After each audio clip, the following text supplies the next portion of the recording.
Doctor plus viewers அனைவருக்கும் வணக்கம். நான் உங்கள் doctor Rajalakshmi, Siddha physician. So இந்த பதிவுல எதை பற்றி பார்க்க போறோம்னா, ரத்தத்தில் சர்க்கரை அளவை சீராக வைத்துக் கொள்ள HbA1c லெவலை நல்ல ஒரு நார்மல் ரேஞ்சில் வச்சுக்கிறதுக்கும், டயபெட்டிக்கோட காம்ப்ளிகேஷன்ஸ் பக்க விளைவுகள் ஏற்படாமல் இருப்பதற்கும், டயபெட்டிக்கை தொடர்ந்து சர்க்கரை நோயை தொடர்ச்சங்கிலியாக அதிகமான பிளட் பிரஷர் வர்றது, இல்ல பாத்தீங்கன்னா கண் பாதிப்படைகிறது, கிட்னி பாதிப்படைகிறது, இந்த மாதிரி எல்லாம் வராமல் இருக்க என்ன மாதிரியான ஒரு உணவு முறையை சர்க்கரை நோயாளிகள் காலையில எடுக்கணும் அப்படிங்கறத தான் இந்த பதிவுல பார்க்க போறோம். ஃபர்ஸ்ட் விஷயம் என்ன அப்படின்னா, யூஸ்வலா இந்த பிளட் சுகர் அப்படின்னு இருக்கு பாத்தீங்களா, அதை நம்ம இந்த ஃபாஸ்டிங் பிபி அப்படின்னு மெஷர் பண்ணுவோம். உணவுக்கு முன்னாடி பாத்தீங்கன்னா ஒரு 70 அந்த மாதிரி ரேஞ்சில் ஒரு 90 வரைக்கும் இருக்கலாம் அப்படின்னு. உணவுக்கு பின்னாடி என்னன்னா 140 160 ஒவ்வொரு லேபுக்கும் இதாகும். அதாவது 2 மணி நேரம் கழித்து அப்படின்னு ஒரு விஷயத்த இது பண்ணுவாங்க. இது இல்லாம என்ன அப்படின்னு பாத்தீங்கன்னா, சில பேர் சொல்லுவாங்க, எனக்கு காலை நேரத்துல சுகர் ரொம்ப ஜாஸ்தி ஆகுது, இல்ல காலை நேரத்துல திடீர்னு அதிகாலையில சுகர் ரொம்ப லோவாகி ஹைப்போகிளைசிமிக் ஆயிருது அப்படின்னு சில பேர் கம்ப்ளைண்ட் பண்ணுவாங்க. சோ இதற்கும் நம்ம எடுக்கக்கூடிய உணவு முறைகளுக்கும் நெருங்கிய தொடர்பு இருக்கு. ஆக்சுவலா இந்த காலை நேரத்துல சர்க்கரை அளவு அதிகமாக இருக்குமா, சராசரியா நார்மலா இருக்கிறவங்களுக்கு அப்படின்னா, யூஸ்வலா பிளட்ல சுகர் லெவல் கொஞ்சம் ஜாஸ்தியா நார்மலா இருக்கணும். அதாவது ரொம்ப ஜாஸ்தியான அளவு மீறி சொல்ல, நார்மலாவே கொஞ்சம் பிபியை விட கொஞ்சம் ஜாஸ்தியாகும். ஏன்னா சுகர் நமக்கு எனர்ஜி கொடுக்கக்கூடிய ஒரு விஷயம். அதனாலதான் இந்த சர்க்கரை நோயெல்லாம் வருவதற்கு முன்னாடி நமது தாய்மார்கள் காலையில எது சாப்பிடலனாலும் ஓடி ஓடி ஒரு குறிப்பிட்ட ஏஜ் வரைக்கும் வேலை செஞ்சுக்கிட்டே இருப்பாங்க. இந்த காஃபி டீ எல்லாம் பின்னாடிதான் அவங்க அடிக்ஷன் ஆனது. எல்லாருக்குமே அந்த எனர்ஜி இருக்கும். காலையில சாப்பிடலனாலும் அவங்க தெம்பா இருக்கிறதுக்குரிய எனர்ஜி இருக்கும். ஸோ அதனால என்ன அப்படின்னு பாத்தீங்கன்னா, நார்மலாவே ஃபாஸ்டிங் பிளட் சுகர் கொஞ்சம் ஜாஸ்தியா தான் இருக்கும் நமக்கு எனர்ஜி கொடுக்கறதுக்காக. ஆனா நம்ம உணவு உண்டு ஒரு 2 மணி நேரம் கழித்த பிறகு சில பேருக்கு ஃபாஸ்டிங்கை விட கொஞ்சம் கம்மியா இருக்கும். இது இல்லாம நம்ம இன்சுலினையும் பார்க்கணும். ஃபாஸ்டிங்ல எப்படி இன்சுலின் இருக்கணும், பிபில எப்படி இன்சுலின் இருக்கணும்னு. ஸோ ஃபாஸ்டிங்ல இருக்கக்கூடிய இன்சுலின் சீரான லெவல்ல இருக்கணும்.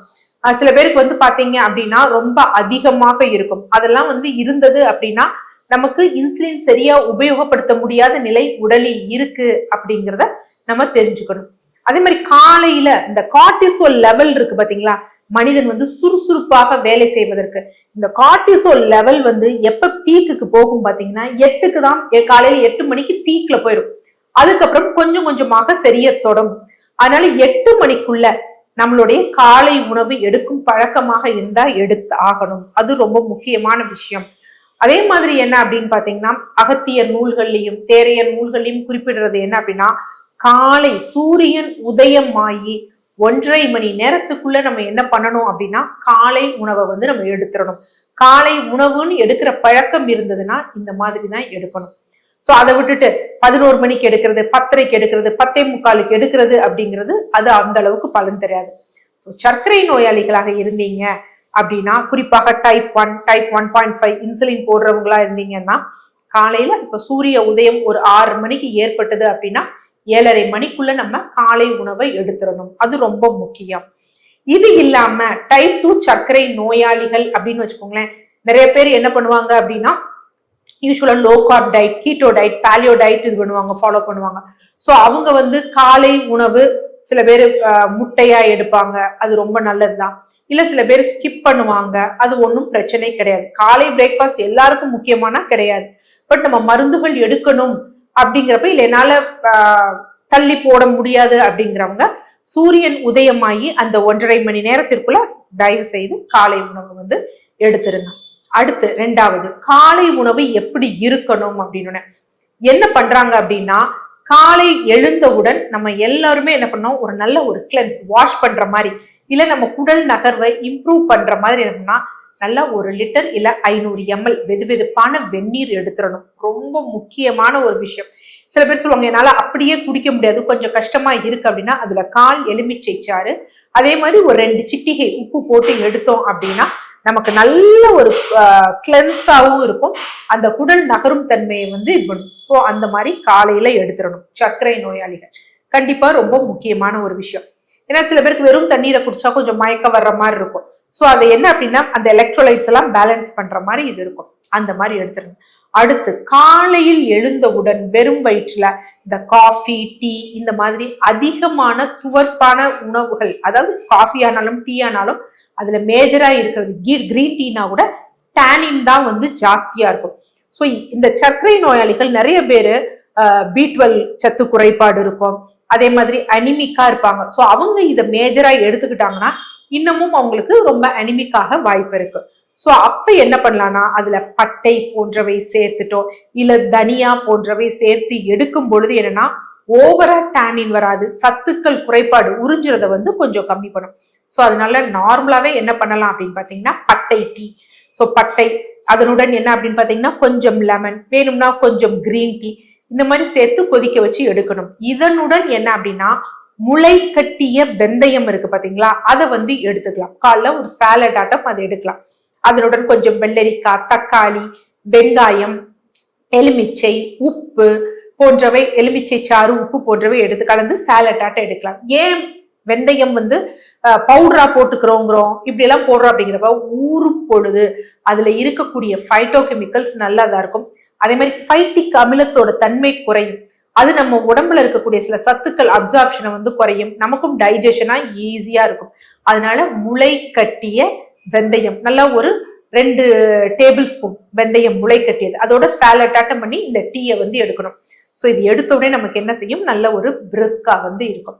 காலை உணவா எதை எடுத்துக்கலாம் அப்படின்னா பொதுவாக என்ன அப்படின்னு பாத்தீங்கன்னா சில சமயம் லோ கேலரி டயட் இல்ல அப்படி இப்படி இருக்கு அப்படின்னா ஜென்ரலா வந்து என்ன அப்படின்னா பார்லி கஞ்சி வந்து எடுத்துக்கலாம்.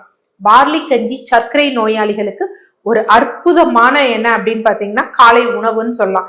ஈவன் நீங்க ஃபாஸ்டிங் பிபி பாக்குறத விட HbA1c 1 மாத காலம் நீங்க பார்லி கஞ்சி எடுத்துட்டு காலை உணவா எடுத்துட்டு நீங்க பாத்தீங்க அப்படின்னா உங்களோட HbA1c நல்லா குறைஞ்சிருக்கும். பார்லி கஞ்சினோடனே நிறைய பேர் என்ன பண்ணிடுறாங்க அப்படின்னா பார்லியை குக்கரை போட்டு வேக வச்சு அப்படி எடுக்கக்கூடாது. பார்லி அரிசியை நல்லா வறுத்துட்டு பொடி பண்ணிட்டு நல்லா நொய் மாதிரி உடைச்சிட்டு அதுல மிளகு, சீரகம், உங்களுக்கு வேணும்னா பூண்டோ, தக்காளியோ, சோம்போ ஏதோ வச்சு அந்த கைஞ்சி ஆட்டம் நல்லா ஒரு கப் வந்து எடுத்துக்கணும்.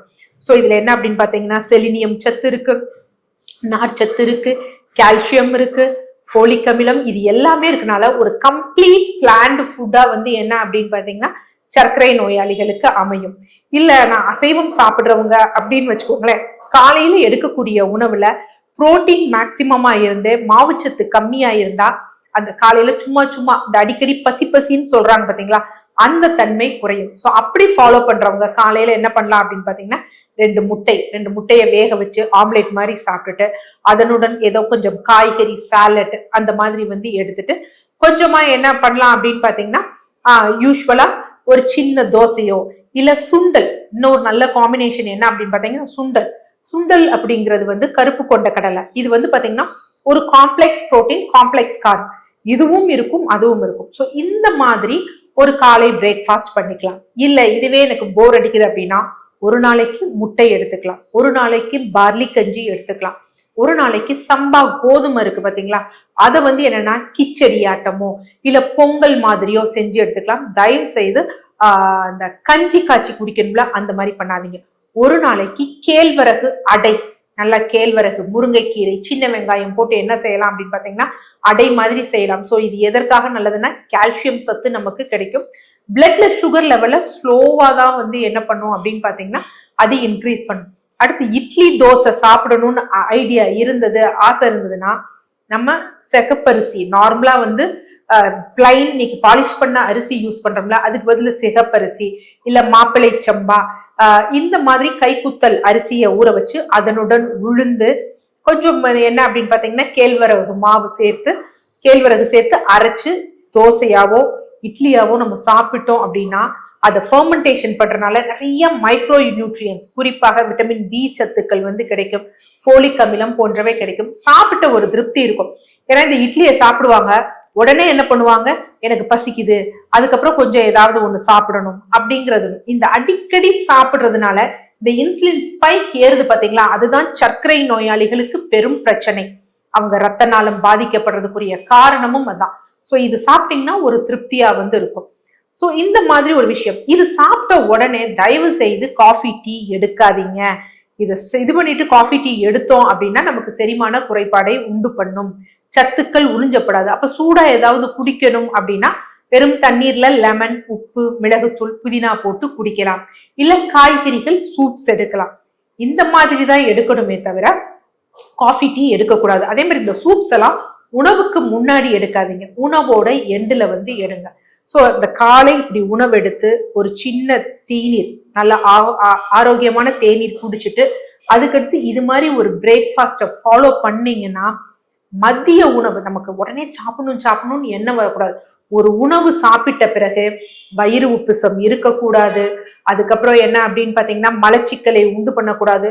அடுத்து சாப்பிடணும்னு எண்ணம் இல்லாம ஒரு சாட்டிஸ்ஃபைடா இருந்தாலே அந்த உணவு நமக்கு முழுமையான உணவு அப்படிங்கிறது அர்த்தம். ஸோ அதனால இந்த மாதிரி ஒரு டயட் பேட்டர்னை ஃபாலோ பண்ணி பாருங்க. வெறும் 30 நாட்கள் ஃபாலோ பண்ணி பாருங்க. மதிய உணவும் உங்களுக்கு எப்ப பசிக்குதோ அப்ப சாப்பிடுங்க. இல்லைன்னா ஒரு 3-4 மணி வாக்குல அந்த மதிய உணவு ஒரு பேலன்ஸ்டு ஃபுட்டை சாப்பிடுங்க. கண்டிப்பா நான் வெறும் 30 நாட்கள்ல உங்க HbA1c லெவல் குறையும், உடம்பு லைட்டா ஃபீல் பண்ணுவீங்க. இந்த சின்ன சின்ன அசௌகரியம் அப்படிங்கிறதெல்லாம் இல்லாம சர்க்கரை நோய்கள்ல இருந்து நம்ம ஈஸியா வெளிவருவதற்கு இந்த காலை உணவு உங்களுக்கு ஹெல்ப் பண்ணும். நன்றி.